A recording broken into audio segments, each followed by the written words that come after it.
রাজধানীর কারওয়ান বাজারে মোবাইল বিক্রেতারা মানববন্ধনে অংশগ্রহণ করছেন। মোবাইল বিজনেস কমিউনিটি বাংলাদেশ এমবিসিবি এর ব্যানারে তারা সরকারের নীতি পরিবর্তনের দাবি জানাচ্ছেন। বিক্রেতারা বলেন, তারা ভ্যাট ও কর মেনে বৈধভাবে ব্যবসা করতে চান। একজন বিক্রেতা জানান, আনঅফিসিয়াল বা গ্রে মার্কেটের সঙ্গে প্রায় 25,000 ব্যবসায়ী জড়িত।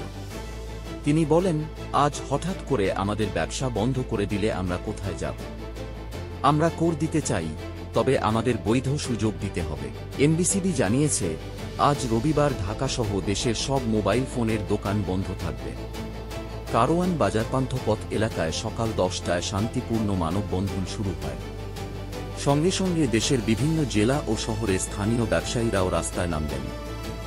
মানববন্ধনের মূল দাবি, ন্যাশনাল ইকুইপমেন্ট আইডেন্টিটি রেজিস্টার এনআইএর সংস্কার, একচেটিয়া সিন্ডিকেট প্রথা বিলোপ, মোবাইল ফোনের উন্মুক্ত আমদানি।